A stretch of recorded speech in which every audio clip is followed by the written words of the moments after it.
Pemirsa, rasa nyeri pada pinggang ataupun rasa kebas, kadang-kadang rasa kesemutan pada pinggang, kadang-kadang kita anggap hal sepele. Tapi bisa jadi adalah tanda-tanda penyempitan dari saraf atau yang kita sebut HNP. Dan perlu kita waspadai. Nah, di Hidup Sehat Plus kali ini saya Dr. Ekles akan berbincang dengan Dr. Lilir Amali, spesialis saraf. Kalau nyeri pinggang ataupun kesemutan bagian belakang, hati-hati saraf kejepit. Apakah benar demikian, dokter? Ya, jadi nyeri pinggang itu salah satu penyebabnya adalah HNP atau saraf kejepit. Jadi tubuh kita ini disangga oleh ruas-ruas tulang belakang ya, dari tulang belakang mulai ya? Leher, punggung, pinggang hingga ke tulang ekor. Di antara ruas-ruas tulang belakang itu ada bantalan namanya diskus intervertebralis. Baik. Dia terdiri dari cincin ya, cincin yang kuat, di tengahnya itu ada bantalan berupa soft gel. Gunanya untuk meredam benturan tadi dan supaya gerak kita fleksibel. Kenapa tuh terjadi saraf kejepit? Jadi saraf kejepit itu terjadi apabila si diskusnya tadi itu, nukleus pulposusnya keluar dari tempatnya. Dan dia menekan saraf-saraf yang ada di sekitarnya. Oke, karena menekan otomatis pergerakan ataupun fungsi sarafnya terganggu ya, Iya, dokter ya? jadi memang ada gejala-gejala yang khas di HNP ini. Nah, yang sering terjadi itu paling sering adalah di HNP di bagian lumbal atau di bagian punggung. Punggung ya, dokter ya? Ya. Oke. Gejala khasnya itu adalah nyeri yang menjalar dari pinggang atau punggung, turun ke bokong, ke paha, lalu ke tungkai. Disertai dengan rasa kesemutan, kebas, terus bisa juga kelemahan tungkai, atau bahkan juga gangguan buang air kecil. Pemirsa, tim Hidup Sehat Plus sudah mengumpulkan 5 kegiatan sehari-hari yang katanya bisa mencetuskan HNP. Nah, yang pertama mengendarai motor, dokter. Apakah benar demikian, dokter? Jadi sering banget ya kalau mengendarai motor kita merasakan nyeri pinggang. Nah, kenapa seperti itu? Karena postur anatomis dari mengendara motor itu kurang bagus ya, kurang dalam posisi netral. Oke, gini kan ya, Dok? Ya, Oke. jadi begitu kita tegang, duduk seperti itu tanpa sandaran. Tanpa sandaran? Ya, duduk dalam waktu yang lama, tanpa sandaran, lalu juga misalnya nih, lagi berhenti, kita akan menopang berat motor dengan satu kaki. Ya kan? Itu akan memberi beban yang berlebih di tulang punggung bagian bawah terutama. Yang lama-kelamaan bisa juga berisiko HNP. Nah, terus apa solusinya, dokter, bagi pengendara motor? Ya, ada kan yang pekerjaan sehari-hari ya memang harus dengan menggunakan motor. Solusinya gimana, dokter? Ya, jadi yang pertama dipilih motor yang sesuai ya. Jadi maksudnya tingginya sesuai. Jangan kalau misalnya kurang tinggi terus pakai motor yang besar. Itu juga. Jadi jangan yang terlalu berat. Lalu juga misalnya motornya juga jangan terlalu lama. Jangan terlalu lama untuk mengendarai motor. Oke. Ya. Berapa lama disarankan segitu? Ya, disarankan jangan lebih dari 2 jam. Jadi setiap 2 jam disarankan turun dulu, Untuk berhenti dulu. Stretching dulu Iya, ya, betul. baru lanjut lagi mengendarai motor.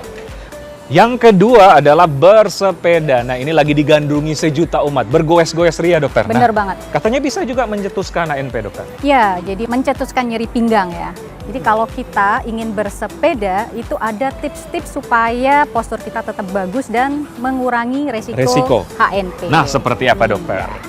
Yang pertama, tentu kita harus menyesuaikan tinggi badan kita dengan tinggi sepedanya ya, tinggi Baik. sadelnya. Lalu diukur jarak antara saddle dan juga stang. Nah, usahakan dalam memegang stang ini jangan terlalu kaku, jangan terlalu kaku ya, oke. relax saja. Lalu juga ketinggian stangnya ini jangan ada yang sangat tinggi berbeda jauh dengan saddle ya. Jadi ada yang ke atas seperti ini Ataupun ada atau yang yang terlalu juga ke ke bawah. bawah. Iya, Itu itu kan tidak ada ya disarankan. model-model sepeda yang Seperti kekinian itu ya. seperti itu. Nah, itu akan memberi tekanan yang berlebih pada tulang belakang kita. Nah, kalau penggunaan handskun? Penggunaan sarung tangan ya, sarung tangan, ya. penggunaan sarung tangan yang nyaman itu bisa mengurangi getaran dari sepeda ini juga. Itu juga boleh diperbolehkan. Ingat tapi jangan terlalu ketat ya. Selain itu tadi posisi dari punggung. Ya, posisi punggung juga jangan tadi ya terlalu menekuk ya seperti ini. Lalu juga posisi kepala. Posisi kepala jangan terlalu mendongak. Oke. Ya, jadi dagu ditarik lebih ke arah dada seperti itu. Oke, baik. Yang Jadi jangan terlalu gini ya, dok ya? Iya, jangan terlalu mendongak. Lalu yang terakhir adalah posisi kayuhan. Posisi kayuhan ini penting banget ya, Dokter Ekles. Berayun, Ya, oke. Tadi jadi harus saddle itu memang benar harus sesuai dengan tinggi badan kita sehingga tidak terlalu menekuk seperti itu kakinya ya, dan bisa lurus waktu mengayuh. Mengayun bisa lurus dan ada Iya. tetukan seperti ini. Betul sekali. Dan mungkin ini ya dokter, beristirahat mungkin setelah 1 jam atau setelah 1 jam 2 jam itu kita harus melakukan peregangan atau stretching. stretching.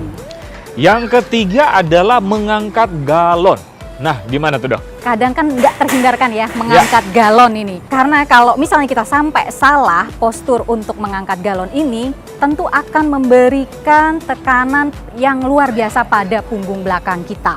Oke. Nah, itu bisa mengakibatkan tadi saraf terjepit ya kalau salah mengangkat. Nah, saya contohin aja ya. Contohnya nih dok, Oke. gimana dok? Jadi kalau kita mau mengangkat benda yang berat, kita harus posisinya berlutut dulu. Oke, berlutut. Satu lutut begini ya, Ya. satu depan, satu belakang begini. Dekatkan Galon. badan kita sedekat mungkin dengan si Objeknya objeknya. Ya, itu seperti ini ya. Oke. Lalu dipeluk seperti ini. Dipeluk. Ya. Lalu kalau bisa diangkat seperti ini dan menggunakan kekuatan dari tungkai. Jangan menggunakan kekuatan dari punggung kita. Tungkai. Jadi artinya Ya. kaki. Ya. Iya. Yang paling penting juga jangan memutar. Jangan memutar punggung kita. Nah, jadi kita harus memutar kaki kita seperti ini. Jangan begini maksudnya ya, karena ini akan mencederai tulang belakang kita. Nah, ini yang perlu kita perhatikan karena ini kegiatan sehari-hari di rumah, ibu-ibu apalagi kadang-kadang main angkat aja ya. Iya, betul. Tiba-tiba sakit pinggang atau kesemutan di bagian pinggang ya. Satu lagi yang bisa dilakukan adalah dengan jongkok. Jadi jangan seperti ini. Ini adalah posisi yang salah. Jadi ya. kalau begini Itu salah. Salah. Oke. Pasti akan Ya. mengenai saraf tulang belakang kita. Yang benar adalah posisinya jongkok. Dan tulang punggung kita tetap lurus, ya. Lalu diangkat. Nah, seperti ini. Ingat gunakan kekuatan dari tungkai. Ya. Dan jangan digerakin. Ya, ke jangan kiri atau gerakan kanan. memutar. Kalaupun mau kiri kanan, kakinya Harus yang kakinya memutar. yang berputar ya. Nah, harus diingat tuh, apalagi para ibu-ibu di rumah tuh, yang main angkat aja ya dok ya.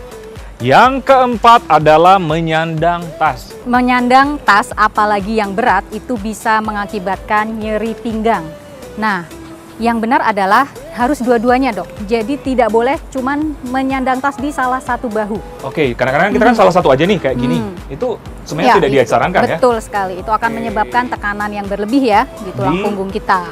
Oke, baik. Jadi bagusan dua gini dokter. Ya, betul. Dua gitu atau yang lebih baik lagi ditarik. Kayak troli. Oke. Jadi lebih baik lagi ditarik.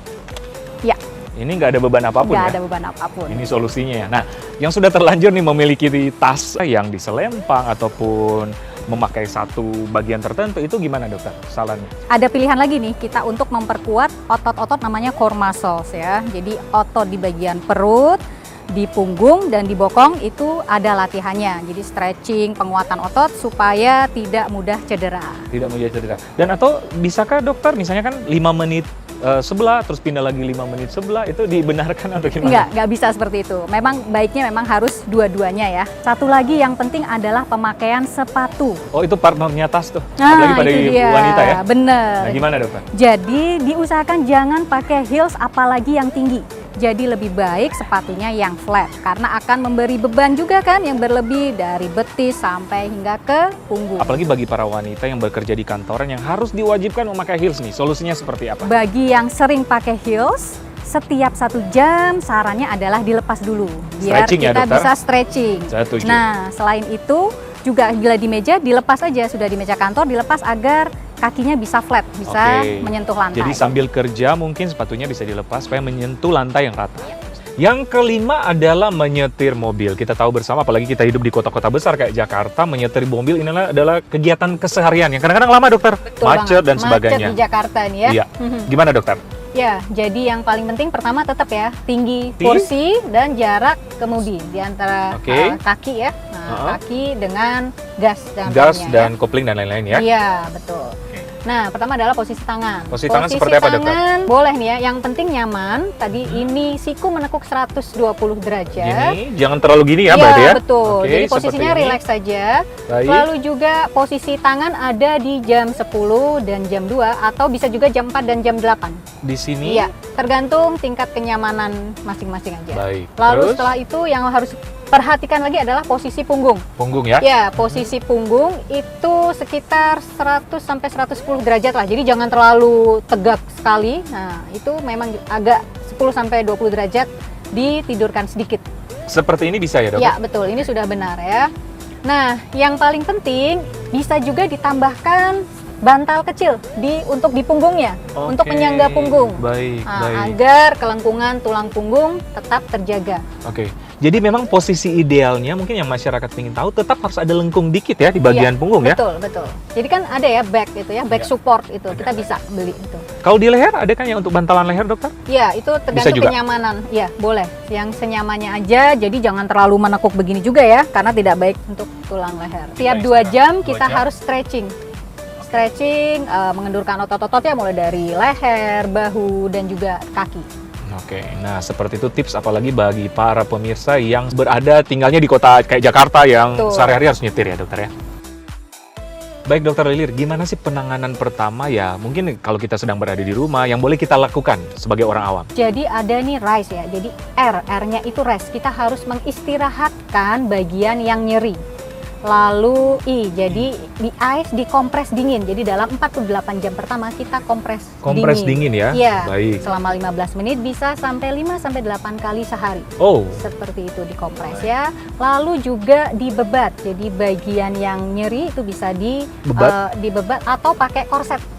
oke. Korset lumbal korset itu Benar-benar. ya. Korset untuk saraf kejepit. Lalu juga kaki bisa dielevasi, jadi diangkat setinggi sekitar 30 derajat, bisa disanggah dengan bantal. Kalau keadaan tidak sembuh, kapan harus ke dokter? Jadi memang ada kalanya memang harus ke dokter, yaitu yang pertama apabila nyeri terjadi setelah jatuh atau kecelakaan. Memang nyeri hebat seperti itu harus segera ke dokter. Lalu nyeri yang semakin memberat, tidak sembuh dalam 2 minggu, Baik. nah itu juga harus ke dokter. Dan apabila disertai dengan gejala lain seperti kesemutan, kebas, rasa tersetrum ya di tungkai, ada kelemahan, dan juga misalnya ada demam, ya disertai dengan demam, lalu gangguan berkemih, gangguan buang air kecil, dan juga penurunan berat badan tanpa sebab yang jelas, itu Oh. bisa juga. Nah, itu tanda-tanda berarti kita harus waspada dan harus segera ke dokter ya atau tenaga medis terdekat.